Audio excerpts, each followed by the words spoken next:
इस विषय में हमारे साथ जुड़ गए हैं वरिष्ठ पत्रकार और राजनीतिक विश्लेषक प्रद्युमन जोशीला जी। प्रद्युमन भाई राम राम। राम राम जी। सभी दर्शकों को नमस्कार। राम राम। अगर राजनीति की दुनिया की बात करें तो साथियों, बीजेपी अपने आप में यह दावा करती है कि ये दुनिया की सबसे बड़ी पार्टी है, और दुनिया की सबसे बड़ी पार्टी है तो उसका राष्ट्रीय अध्यक्ष आगे बनने जा रहा है। और अटकलों का बाजार यहां तक गर्म था कि हो सकता है संघ की और मोदी शाह की पसंद देवेंद्र फडणवीस हो सकते हैं, परंतु उनको मुख्यमंत्री बना दिया गया है महाराष्ट्र का। तो अब सीधी सी बात है कि वो तो नहीं बनेंगे। कौन बनेगा और कौन ऐसा नेता जो इतनी बड़ी पार्टी को चला सकता है और तालमेल भी बना सकता है संघ और बीजेपी के बीच में और साथ में सरकार के बीच में। तीनों धड़ों के बीच में जो समन्वय बना के चले, वही आदमी बीजेपी को चला सकता है और वही एक सही आदमी हो सकता है। इस विषय में हमारे साथ जुड़ गए हैं वरिष्ठ पत्रकार और राजनीतिक विश्लेषक प्रद्युमन जोशीला जी। प्रद्युमन भाई राम राम। राम राम जी। सभी दर्शकों को नमस्कार। राम राम। प्रद्युमन भाई, जो बीजेपी का राष्ट्रीय अध्यक्ष बनना है जी, बहुत बड़ी पार्टी है और कौन कहीं न कहीं बहुत बड़ा पद, इसमें कोई दो राय नहीं जी। कई नाम इस प्रकार के भी आ रहे हैं जो कहीं न कहीं मोदी और शाह की बुक में वो फिट नहीं हो सकते हैं जी। तो आपको क्या लगता है कि ऐसे चेहरे को बनाया जाएगा जो मोदी और शाह के पर कतर दे जी, या फिर ऐसा चेहरा नहीं बनेगा? आपको क्या लगता है? देखो, निश्चित रूप से एक सबसे बड़ी बात तो ये है जी कि भारतीय जनता पार्टी एक वो पार्टी है जिसमें कौन होगा अगला राष्ट्रीय अध्यक्ष जी इसका बहुत पहले से लोगों को कभी आभास नहीं होता। जी बिल्कुल सही लेकिन कहा। चूंकि अब चुनाव बिल्कुल सिर पर हैं और उसके लिए सदस्यता अभियान उन्होंने पूरे देश में जो बिल्कुल है शुरू किया हुआ है और वो समाप्ति की तरफ है जी पूरे देश में। जी अब जो टकटकी लगी हुई है वो ये है कि आखिर कौन वो नेता होगा जो सबसे बड़ी पार्टी भारतीय जनता पार्टी को आगे चलाएगा। जी पहले एक वो समय था जब पिछले काफी दौर से अटल और आडवाणी की छत्र छाया में जो है पार्टी चल रही थी। बिल्कुल। उसके बाद दौर अब जो पिछले 10 साल 11 साल से 10.25 साल से चल रहा है वो ये है कि मोदी और अमित शाह की छत्र छाया में अब पार्टी चल रही है। बिल्कुल। लेकिन अभी जो राजनीतिक गलियारे हैं पिछले काफी समय से उनमें ये चर्चाएं बड़े जोरों से हैं कि संघ जो है जो भारतीय जनता पार्टी का सबसे मजबूत जो पिलर है, बिल्कुल, जिसकी जो है नींव पर ही ये बीजेपी खड़ी है, बिल्कुल सही कहा, वो संघ कहीं ना कहीं मोदी और अमित शाह की इस जोड़ी के पैरेलल किसी अन्य नेता पर अपना दांव खेल सकता है। अच्छा। और वो कौन नेता होगा उसके लिए चूंकि पिछले काफी समय से हम देख रहे हैं कि संघ के चाहे मोहन भागवत हो या संघ के अन्य नेता हो, वो अक्सर जो उनकी बयानबाजी है और जो उनकी जो बॉडी लैंग्वेज है उसको हर आदमी ये समझ सकता है जो राजनीति का जानकार है कि वो मोदी और अमित शाह की जोड़ी से सही ढंग से खुश नहीं है जी।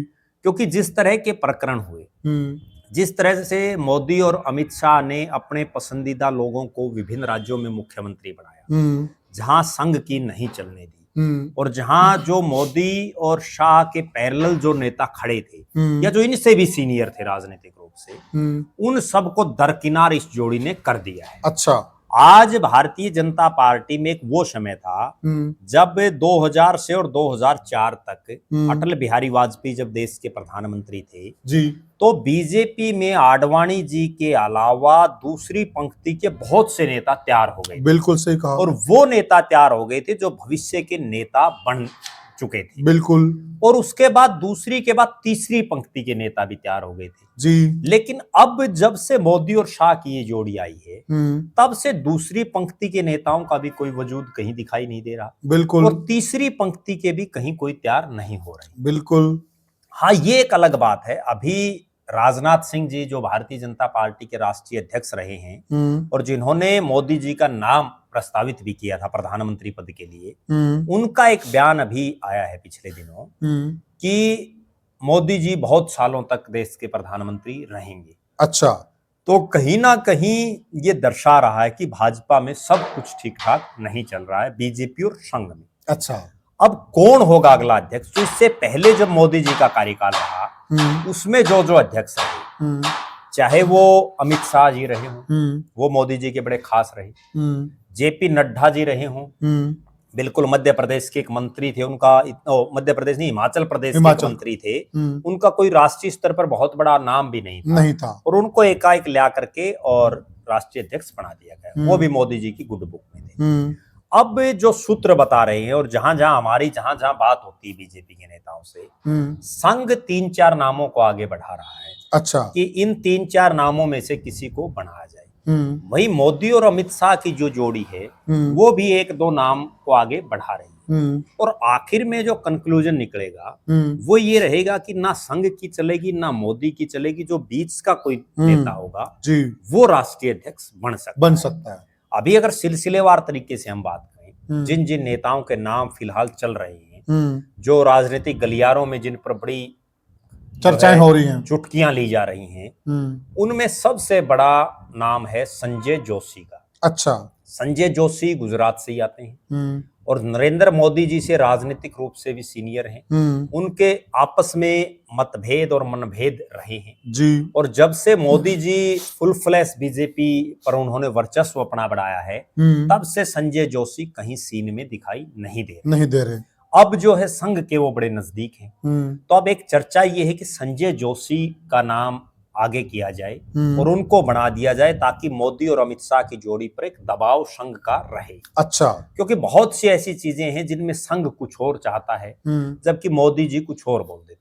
संघ की हमेशा एक जो है उनकी एक भूमिका ही ये रही कि वो हिंदुत्ववादी उनका सिस्टम रहा है। बिल्कुल सही कहा। लेकिन बीच बीच में मोदी जी ने मुस्लिमों की भी या मुसलमान जो समाज है उनकी भी प्रशंसाएं, सबका साथ सबका विकास है। हाँ, बिल्कुल, सबका साथ सबका विकास। तो कई बार वो जो संघ का जो सिस्टम उससे इतर भी हो जाते हैं। लेकिन चूंकि अब वो देश के प्रधानमंत्री हैं तो अब उनको अकेले संघ से भी काम नहीं चलने वाला। लेकिन संघ चूंकि इनकी जड़ है तो इसलिए जरूरत उसकी भी है। एक बड़ा नाम संजय जोशी का है। संजय जोशी के बाद एक बड़े नाम की चर्चाएं चल रही हैं, वसुंधरा राजे सिंधिया जी। उनको भी संघ ने ही आगे कर रखा है। अच्छा। वो राजस्थान की पूर्व मुख्यमंत्री हैं और अभी मोदी और शाह की जोड़ी ने उनको बिल्कुल जो है खुडे लाइन लगा दिया गया है जी। उनको ना मुख्यमंत्री बनाया, ना उनके बेटे को मंत्री बनाया जो कई बार के लगातार सांसद हैं, दुष्यंत सिंह जी। और उनको पूरी तरह से आप ये कह सकते हैं कि दरकिनार कर दिया गया, राजनीतिक सीन से ओझल कर दिया गया है। तो उनके नाम पर भी एक चर्चा हो सकती है और वो चूंकि महिला भी हैं तो जो एक महिला कोटा है वो भी पूरा होता हुआ दिखाई दे रहा है जी। तीसरा जो नाम है वो है योगी आदित्यनाथ का जी। योगी आदित्यनाथ उत्तर प्रदेश के मुख्यमंत्री हैं, लगातार कई सालों से बन रहे हैं बिल्कुल, और कई बार के सांसद, मोदी जी के भी नजदीकियों में रहे हैं। लेकिन जब से एक पीछे चर्चा चली कि मोदी और अमित शाह की जोड़ी योगी आदित्यनाथ को भी दरकिनार करके किसी नए चेहरे को यूपी की कमान देना चाहती है, तो उसके बाद अब उनमें भी आपसी उतना जो है प्यार प्रेम दिखाई नहीं देता। कहीं ना कहीं वो हिंदुत्ववादी छवि के नेता हैं और संघ ये चाहता है कि किसी हिंदुत्ववादी छवि के नेता को हम बनाएं। प्रद्युमन भाई देखिए, एक सवाल ये उठता है जी कि जो आप हिंदुत्ववादी छवि का नेता की बात कर रहे हैं जी, मोदी जी भी देश का प्रधानमंत्री बनने से पहले जो गुजरात के वह मुख्यमंत्री थे, उनकी छवि भी लगभग योगी जैसी थी जी। ज्यादा अंतर दोनों की छवि में बस वो महाराज हैं, ये महाराज नहीं है। हाँ, बस इतना ही अंतर था जी। इनको भी हिंदू हृदय सम्राट कहा जाता था और उनको भी वही कहा जाता है बिल्कुल, तो इसमें कोई ज्यादा अंतर नहीं है जी। दूसरी बात आता में एक दूसरा सवाल है कि अगर योगी जी को राष्ट्रीय अध्यक्ष बनाया जाता है जी, क्योंकि जो उत्तर प्रदेश है जी वो राजनीतिक रूप से बीजेपी के लिए बहुत महत्वपूर्ण है, सबसे बहुत बड़ा राज्य है जी, बहुत बड़ा क्षेत्र है, वहाँ की जो आबादी करीब करीब 25-30 करोड़ आबादी है वहाँ की जी। तो उसमें मेरे हिसाब से जो दूसरी बार सत्ता में लेके आए हैं योगी जी, ऐसा उनके पास और कोई लीडर नहीं है जो तीसरी बार भी वहां उनकी वापसी करा दे, इसलिए शायद वो योगी को वहां से हटाना बड़ा मुश्किल है। नहीं, बात आपकी ठीक है, लेकिन वो अभी एक मुख्यमंत्री है। हाँ बिल्कुल, मेरा निजी रूप से ये मानना है कि आज नरेंद्र मोदी जी की जो उम्र है वो अगले 4-5 साल के बाद 75 पार हो जाएगी। सही कहा। तो बीजेपी उनका एक अल्टरनेट ढूंढ रही है, संघ भी एक अल्टरनेट ढूंढ रहा है। जी जी। जो अगला राष्ट्रीय अध्यक्ष होगा 72 साल के हो गए वो निश्चित रूप से जो राष्ट्रीय अध्यक्ष बनेगा वो कहीं ना कहीं पीएम का एक मटेरियल जरूर होगा। अच्छा, अगर मोदी जी का कोई विकल्प ढूंढना पड़ जाए, यानी कि उसको राष्ट्रीय अध्यक्ष बनाकर जनता को एक संदेश देना है, बिल्कुल, कि हमारा आने वाला पीएम ये हो सकता है। उसको एक संदेश देना होता है। और वो संदेश कैसे जनता के बीच में रखा जाता है, आप ये देखिए पिछले काफी सालों से प्रधानमंत्री मोदी जी से ज्यादा जनसभाएं योगी आदित्यनाथ की करवाई जा रही हैं। विधानसभाओं के चुनाव, बिल्कुल, पूरे लोकसभा के चुनाव में भी उनकी बड़ी डिमांड रही। अभी महाराष्ट्र के चुनाव का आप उठा लीजिए, हाँ, बिल्कुल, हरियाणा को उठा लीजिए, बिल्कुल सही कहा। कितनी जनसभाएं योगी आदित्यनाथ की करवाई गई। बड़े बड़े जो प्रत्याशी हैं वो ये इच्छुक रहते हैं कि योगी जी हमारे यहाँ जनसभा करें, और वो जहां जनसभा करते हैं वहां एक परिणाम भी सुखद मिलते हैं बहुत। बिल्कुल बिल्कुल। तो ये तो नामों की बात है, अब बनाएंगे कौन, क्या होगा, वो तो जब घोषित हो जाएगा उसके बाद की बात।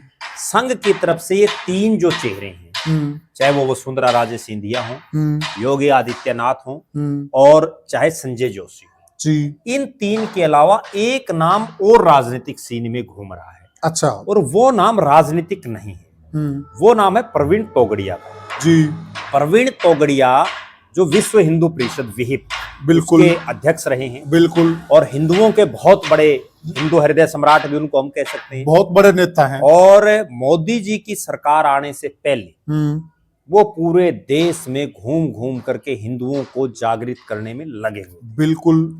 अब वो जब से मोदी और शाह की जोड़ी आई है, वो राजनीतिक भी, सामाजिक भी, धार्मिक भी, तमाम सीन से कहीं ना कहीं गायब हैं। उनका नाम भी कहीं ना कहीं संघ की तरफ से आगे बढ़ाया जा रहा है। अच्छा, ये 4 चेहरे ऐसे हैं जो संघ की तरफ से आगे किए जा रहे हैं जी।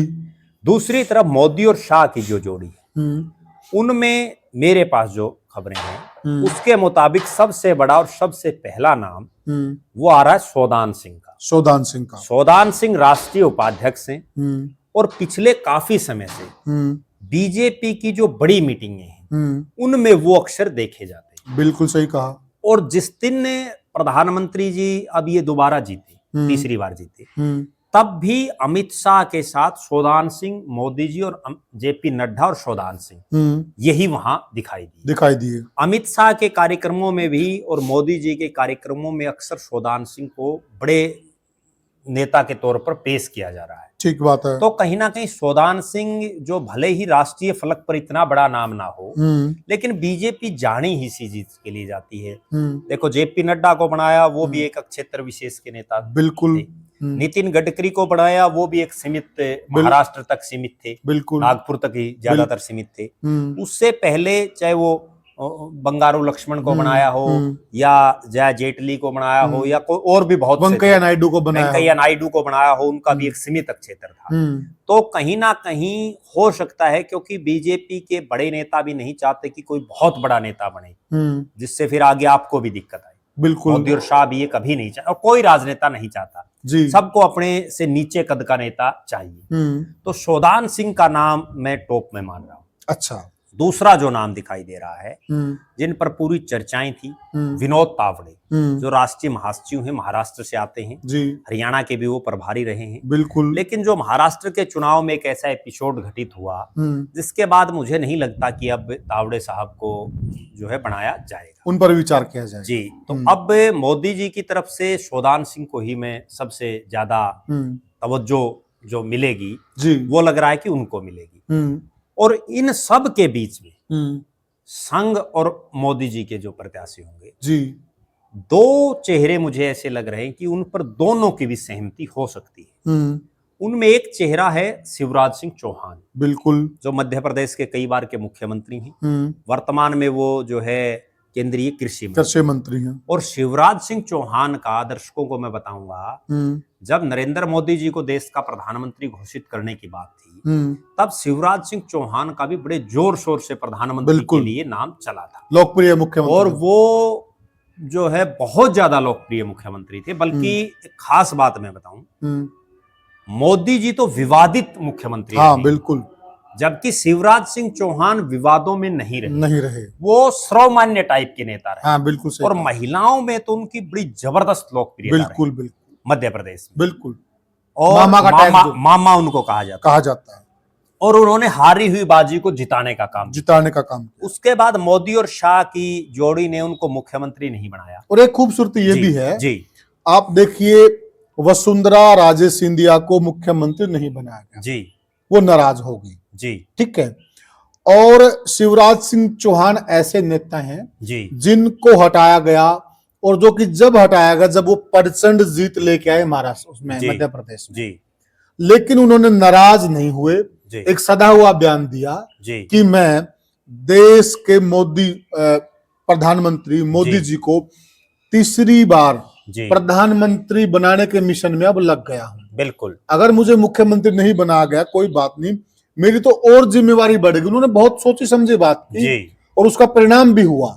अब वो कृषि मंत्री और लोकसभा में जीत के भी आए। देखो तो सुलझापन भी है कहीं कहीं। बीजेपी की यही खासियत है, यहाँ जो नेता ज्यादा फूंफा करता है हाँ या ज्यादा घमंड में रहता है या वो ये सोचता है कि मैं ही सब कुछ हूँ, तो उसके पर कतर दिए जाते हैं। और यहाँ जो आदमी चुपचाप चाहे उसको कुछ बनाए ना बनाए, अगर पार्टी के लिए लगा रहता है पार्टी लाइन तो पे चलता उसको है। देर सबेर कुछ ना कुछ जरूर मिलता है। देखिए वसुंधरा राजे को कुछ नहीं मिला, जी शिवराज सिंह चौहान आज भी लाइमलाइट में है जी और पूछ है, बिल्कुल और मोदी जी भी आदर करते हैं, अमित शाह भी आदर करते हैं, जी और जो कि हैं भी वो भी अडवाणी खेमा माना जाता था। जो जी वसुंधरा राजे सिंधिया, शिवराज सिंह शिवराज सिंह, चौहान, रमन उमा सिंह, भारती, जी रमन सिंह जी और सुषमा, ये सारा का सारा जो था ये अडवाणी खेमा माना जाता था। बिल्कुल। वो भी उसी खेमे से आते हैं। देखो निश्चित रूप से खेमेबंदी समय समय पर टूटती रहती है। हाँ बिल्कुल। और अब चूंकि आडवाणी जी का दौर तो जा चुका है, हाँ हाँ तो अब उनको भी ये पता है राजनाथ भी कहीं कहीं उसी खेमे में थे उस वक्त। बिल्कुल। अब तो चाहे राजनाथ सिंह हो, सबसे बड़ी बात तो ये कि जब राजनाथ सिंह ही मोदी जी को अपना नेता मान रहे हैं, तो बाकी तो फिर किसी की मैं समझता नहीं की। बिल्कुल बिल्कुल। और अगर जो ये सोचते हैं कि भाई हम नहीं मानेंगे, तो उनका हसरा आप देख लेना। हाँ बिल्कुल अभी भी जनता देख रही है। मानना भी पड़ेगा आपको, अनुशासित पार्टी में मानना पड़ेगा, नहीं तो आपका हाल कांग्रेस जैसा हो जाएगा। बिल्कुल बिल्कुल, अनुशासन सर्वोपरि सर्वोपरि है। तो शिवराज सिंह चौहान के नाम पर दोनों धड़े सहमत हो सकते हैं, और ना केवल दोनों धड़े बल्कि जो भारतीय जनता पार्टी का मूल कैडर है वो भी कहीं ना कहीं एक गर्व और गौरव महसूस करेगा कि एक ऐसे शख्स को राष्ट्रीय अध्यक्ष बनाया जा रहा है जो सबको साथ लेकर के चल सकता है, सही कहा। और जो वर्षों से बीजेपी का नेता है। बिल्कुल। इसके इतर अगर यहां भी कोई आपस में सिस्टम नहीं बैठता, तो मेरा ऐसा मानना है कि इस बार मोदी जी एक नया दांव खेल सकते हैं, और वो दांव होगा कि जो दक्षिणी भारत है उसके किसी ऐसे नेता को जो बहुत ज्यादा लाइमलाइट में ना हो। जैसे द्रौपदी मुर्मू जी को राष्ट्रपति बनाया किसी ने नहीं सोचा था, रामनाथ कोविंद जी को राष्ट्रपति बनाया किसी ने नहीं सोचा था, जगदीप धनखड़ जी को उपराष्ट्रपति बनाया किसी ने नहीं सोचा था। तो इस तरह से कोई ऐसा आदमी लाएंगे ढूंढ करके और उसको ये दे देंगे। पूर्वोत्तर से भी हो सकता है क्या? पूर्वोत्तर से होने की संभावना कम लग रही है। उसका कारण क्या है? क्योंकि विप्लव देव का भी नाम बीच में थोड़ा बहुत आता नहीं है। आता रहता है विप्लव देव का, और विप्लव देव चूंकि हरियाणा में भी उन्होंने जिताने का काम किया है। बिल्कुल। और अभी बड़े संघर्षशील हैं, और वो नेता हैं जिन्होंने त्रिपुरा की धरती पर जो है कमल खिलाने का काम किया। हाँ। बना सकते हैं, लेकिन संदेश दे सकते हैं कि पूर्वोत्तर से बना नहीं। जी बिल्कुल दे सकते हैं, लेकिन बस थोड़ा ये है कि दक्षिण भारत में सीटें ज्यादा हैं और पूर्वोत्तर में कम हैं। हाँ। तो कहीं ना कहीं इनका ज्यादा फोकस, अच्छा राजनीतिक रूप से ये महत्व ज्यादा है। पूर्वोत्तर में कहीं ना कहीं बीजेपी की सरकारें भी हैं, जबकि दक्षिण में जो है बीजेपी को बहुत ज्यादा मेहनत करने की जरूरत है। और वहाँ बड़े बड़े स्टेट हैं, और कई स्टेट तो ऐसे हैं कि वहां बीजेपी अभी धरातल पर है नहीं जी, तो वो वहां का राष्ट्रीय अध्यक्ष बना करके। अच्छा, कैलाश विजयवर्गीय का भी कई बार बीच में थोड़ा थोड़ा नाम उनका भी कई बार चलता है। देखो आया है कैलाश विजयवर्गीय, फिट भी है, संघ में भी फिट है और पार्टी में भी फिट है। देखो कैलाश विजयवर्गीय को भी जीत की गारंटी का एक नेता माना जाता है, और जब वो हरियाणा के प्रभारी थे पहली बार, तो उन्हीं के प्रभारीपण में जो है हरियाणा में कमल खिला था। लेकिन कैलाश विजयवर्गीय का जिस तरह से पीछे उनको विधानसभा की टिकट दी गई, उसके बाद से मुझे नहीं लगता कि अब मोदी और अमित शाह की जोड़ी या संघ इतना उन पर विश्वास कर पाएगा। अच्छा, बाकी संभावनाएं हैं, इनमें कुछ नहीं पता। यूं तो खट्टर साहब का भी नाम काफी दिनों से चला था, खट्टर साहब का, लेकिन खट्टर साहब को जब केंद्रीय मंत्री बना दिया गया, तो उसके बाद अब नहीं लगता कि खट्टर साहब पर दांव खेला जाएगा। लेकिन ये भारतीय जनता पार्टी है, यहाँ क्या पता किस साधारण कार्यकर्ता को बना दें, लेकिन इतना निश्चित है कि मोदी और अमित शाह की जोड़ी कभी ये नहीं चाहेगी कि उनके पैरेलल कोई नेता बीजेपी का राष्ट्रीय अध्यक्ष बने। अच्छा, हरियाणा के किसी नेता पर भी दांव खेला जा सकता है प्रद्युम्न भाई? देखो, हरियाणा में आज के दिन मैं ये मानता हूं कि खट्टर साहब के अलावा तो कोई और बड़ा नेता है नहीं, क्योंकि देखिए पंजाब हो चाहे जी, हरियाणा हो चाहे जी, राजस्थान हो जी, 3 ऐसे प्रदेश हैं जहां पे जट जाट एक ही चीज है जी, जो कि जाट कम्युनिटी बहुत बहुत आयत में है। जी। तो यहाँ से भी कोई ऐसा एक नेता बनाकर सिग्नल दिया जा सकता है? नहीं, देखो, क्योंकि आगे पंजाब में चुनाव भी आ रहा है। बात आपकी ठीक है। पहली बात तो ये कि पंजाब में तो कोई बड़ा जाट चेहरा भारतीय जनता पार्टी के पास है नहीं, प्योर।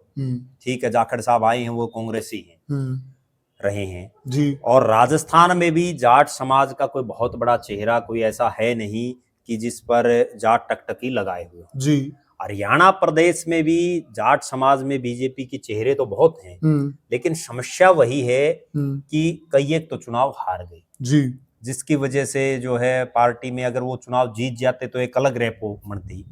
और यहाँ से कोई अप्रत्याशित एक चीज तो जरूर हो सकती है, जैसे आचार्य देवव्रत हैं जो अभी गवर्नर हैं जी, जाट समाज से आते हैं, तो उन जैसे कोई या कोई नया चेहरा, क्योंकि ये पार्टी में कुछ नहीं पता चलता, ये क्या पता किसको, क्योंकि जेपी नड्डा भी तो एक स्वास्थ्य मंत्री थे हिमाचल प्रदेश के, बिल्कुल, या नितिन गडकरी भी एक मंत्री रहे थे और तो कुछ नहीं था। हाँ बिल्कुल, ठीक है, और भी बहुत बड़े बड़े नेता हैं जो बहुत छोटे छोटे पदों पर रहे हैं और उनको बना दिया गया। तो यहाँ संभव कुछ भी है, लेकिन आज के दिन मेरा ऐसा मानना है कि मोदी और अमित शाह केवल अपना जहां उनको फायदा दिखेगा जी, वो उस नेता को वो बनाएंगे, क्योंकि वो पार्टी में अपना प्रभुत्व जमाए रखना चाहते हैं, क्योंकि अब वो दौर है। आपको एक खास बात बताऊं, यही वो नरेंद्र मोदी हैं जिन्होंने ये सिस्टम अपनाया, आडवाणी जी, मुरली मनोहर जोशी जैसे, वेंकैया नायडू जैसे नेताओं को खुडे लाइन लगाने के लिए कि 75 पार के बाद सक्रिय राजनीति नहीं करेंगे, बिल्कुल सही, और उनको टिकटें नहीं दी जाएंगी। बिल्कुल, ये एक अलग बात है कि इस बार उन्होंने वो क्राइटेरिया तोड़ा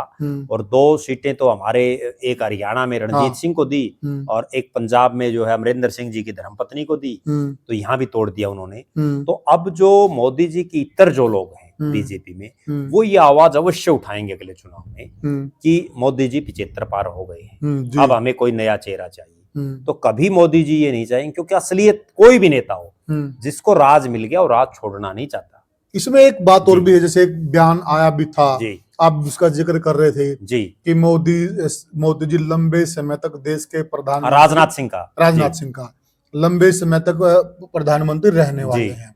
तो क्या लगता है कि जो 75 वाला इन्होंने सिस्टम सेट किया है जी, उसको फिर ये खुद तोड़ेंगे इस बार?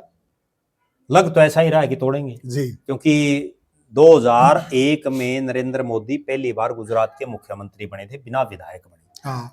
और उसके बाद उन्होंने कभी सत्ता छोड़ी नहीं है। तो मुझे नहीं लगता कि सत्ता छोड़ेंगे, पूरी 5 साल करेंगे, पूरी 5 साल नहीं, अगली बार भी अगर बीजेपी को मैंडेट मिलेगा तो ये भले ही 76-77 के हो जाएं, लेकिन ये नहीं चाहेंगे कि मैं सत्ता छोड़ूं। हाँ, ये क्योंकि जब इन्होंने गुजरात में नहीं छोड़ी, देखो बड़ी गजब बात, जब इनको प्राइम मिनिस्टर का कैंडिडेट, और मनमोहन सिंह रहे भी हैं, बुजुर्ग प्रधानमंत्री रहे, बहुत रहे हैं, मनमोहन सिंह के अलावा भी बहुत रहे हैं, वाजपेयी जी भी रहे जी। जब इनको प्राइम मिनिस्टर का कैंडिडेट डिक्लेयर कर दिया गया, तो नैतिकता तो ये कहती है कि इनको गुजरात के मुख्यमंत्री के पद से इस्तीफा दे देना चाहिए। हाँ, सही कहा, क्योंकि उसके बाद वो अकेले गुजरात के नहीं थे, पूरे भारत का एक फेस। हाँ, बिल्कुल सही कहा, लेकिन उन्होंने नहीं छोड़ी ना, नहीं छोड़ना चाहते, कोई भी आदमी हो। अब ऐसे ऐसे आदमी हैं, अब आप एक चीज देखिए, कोई जेपी नड्डा जी आज केंद्र में मंत्री भी और राष्ट्रीय अध्यक्ष भी नहीं छोड़ रहे। हरियाणा के संदर्भ में मैं बात बताऊं, हरियाणा प्रदेश की सरकार में एक मंत्री हैं कृष्ण बेदी, वो अभी प्रदेश की सरकार में मंत्री हैं और पार्टी के महामंत्री भी नहीं छोड़ रहे। जबकि बीजेपी में क्या कर रखा है कि एक व्यक्ति एक पद, ये चीज कर रखी है, मोदी जी ने की है। यस, एक व्यक्ति एक पद, बिल्कुल। लेकिन यहाँ कहाँ गया वो क्राइटेरिया? तो कोई भी आदमी हो पुनिया साहब, जिसको चौधर मिल जाती है वो नहीं छोड़ना चाहता। चौटाला साहब वाली बात, राज और खास, तो चौटाला साहब वाली बात तो लोग कहने लगे, लेकिन वो शुरुआत की थी चौधरी बंसीलाल ने। लेकिन चूंकि बंसीलाल का जो वर्कर था वो इतना अग्रेसिव टाइप का नहीं था। ये हुआ क्या था, आपको बात बताऊं, मेरे को चौधरी बंसीलाल जी के एक बहुत नजदीकी थे और वो विधानसभा के स्पीकर रहे छतर सिंह चौहान। अच्छा। जिनका अब देहांत हो गया। मुंडाल से विधायक रहे वो। अच्छा। उन्होंने चौधरी बंसीलाल के बेटे को भी हराया, रणबीर मेंद्रा। अच्छा। तो वो बंसीलाल जी के सबसे नजदीकियों में थे। अच्छा। जब 1996 में राज आया तो बहुत से लोगों को एक उम्मीद थी, क्योंकि बंसीलाल जी बुजुर्ग हो चुके थे। हाँ बिल्कुल। वे आपकी बजाय टाली बोलते थे सुरेंद्र सिंह को। सॉरी, सुरेंद्र सिंह को लोग टाली बोलते थे, बंसीलाल जी भी टाली बोलते थे, क्योंकि उनकी आवाज टाली की तरह जो है बोलती थी। वे टाली को सीएम बना दो। तो अब सुरेंद्र सिंह की हिम्मत नहीं थी कि वो अपने पिता को ये कह दे, और बंसीलाल को कहने की किसी की हिम्मत नहीं थी, केवल एक छतर सिंह चौहान उनको कह देते थे। तो जब बातचीत चली तो सब ने ये कहा, भाई चौहान साहब आप जाओ और आप कहो। ये चौहान साहब ने मेरे को बताई हुई है। तो उन्होंने कहा कि चौधरी साहब आप बुजुर्ग हो गए हो और अब मुख्यमंत्री आप टाली को बना दो। तब बंसीलाल जी ने ये बात कही थी, भाई राज और खाज तो खुद करे जी दे मजा है। और उसके बाद ये बात फिर चौटाला साहब पर कब लागू हुई वो भी बता देता हूं आपने।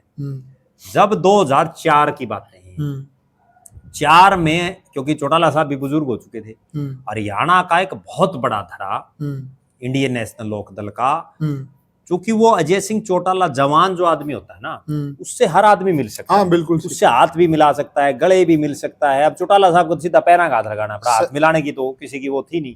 बहुत कम लोग मिला पाते। वही सीन बंसीलाल जी का था। तो जो युवा होते हैं वो एक काम धंधा उन्हीं को होता है, चौधर भी उन्हें चाहिए, बुजुर्गों ने चाहिए नहीं। बिल्कुल। वो ये चाहते थे कि अजय सिंह चौटाला बने। तब अजय सिंह चौटाला को लेकर के भी बहुत से लोग चौटाला साहब से मिले थे। तब चौटाला साहब ने भी ये कही थी, राज और खाज तो खुद करे जी दे मजा है, जब भी मजा। और ये सच्चाई भी है राजनीति। जी जी। क्योंकि आपका बेटा कितना कामयाब उस पद पर हो पाता है वो एक बहुत बड़ी बात है। लेकिन मैं एक बड़ी गंभीर बात और बताऊं, जिन जिन पिताओं ने अपनी अगली पीढ़ी को अपने जीते जागते अपनी राजनीति में सक्रियता के रूप में चौधर दे दी, वो परिवार आज कामयाब है। और जिन्होंने नहीं दी, आप देखे सोनिया गांधी जी तो हुड्डा साहब सही करना चाहते थे, नहीं सही करना चाहते थे, क्योंकि राजनीतिक आदमी का तो काम ही है। अब उसका लड़का आगे खेती थोड़ी है, वो राजनीति करेगा बिल्कुल, या और धंधा नहीं करेगा। देखो मैं 2-3 उदाहरण, हालांकि इस वीडियो से इतर है ये चीजें, लेकिन फिर भी चल पड़ी तो 1 मिनट में बताता हूँ। सोनिया गांधी जी सर्वा थी कांग्रेस की। अगर डॉक्टर मनमोहन सिंह की सरकार में राहुल गांधी मंत्री बन जाते या उनको प्रधानमंत्री वो बना देती तो आज ये दिन नहीं देखने पड़ते। सही कहा। ठीक है, प्रकाश सिंह बादल अपने जीते जी अगर अपने बेटे सुखबीर बादल को मुख्यमंत्री बना देते, उस समय जब इतनी बात चली थी, प्रचंड आई थी उस वक्त सीटें भी, अगर ओम प्रकाश चौटाला जी अजय सिंह चौटाला को मुख्यमंत्री बना देते तो कम से कम उन पे एक एक्स मुख्यमंत्री का टैग पूरी जिंदगी के लिए हो जाता। सही कहा। सुरेंद्र सिंह को भी एक्स चीफ मिनिस्टर का टैग हो जाता, और हो सकता वो इनसे भी बेटर कर देते। और जो कि बादल साहब तो चूक गए, उसी टाइम यूपी में चुनाव था जी, उसी टाइम पंजाब में चुनाव था जी, वहां पर मुख्यमंत्री का बेटा चुनाव लड़ा था, एक्स मुख्यमंत्री का। बिल्कुल। और यहाँ पर भी यही सीन था। बिल्कुल। वहां अखिलेश को बनाया गया और आवाज यहाँ से भी उठी थी। बिल्कुल। परंतु वो चूक गए। बिल्कुल। वो डिप्टी सीएम तक रहेगा, वो चूक बारी पड़ी। बिल्कुल। तो साथियों, ये हमने चर्चा की कि जो अपने आप को दुनिया की सबसे बड़ी पार्टी कहती है बीजेपी, उस पार्टी का राष्ट्रीय अध्यक्ष कौन बनना चाहिए और किसमें वह मादा है जो संघ को भी साथ लेकर चले और बीजेपी के जो बड़े नेता हैं उनको भी साथ लेके चले और सरकार को भी साथ लेके चले। कुछ नामों पर प्रकाश डाला है हमारे वरिष्ठ पत्रकार ने। आप क्या मानते हैं, आपकी नजर में ऐसा कौन सा नेता है बीजेपी के पास जो सब में समन्वय बनाकर चल सकता है? कमेंट सेक्शन में हमें जरूर बताइएगा और वीडियो को ज्यादा से ज्यादा शेयर कीजिएगा और चैनल को सब्सक्राइब कीजिएगा। तो साथियों, हम फिर मिलेंगे आपसे, तब तक के लिए साथियों राम राम।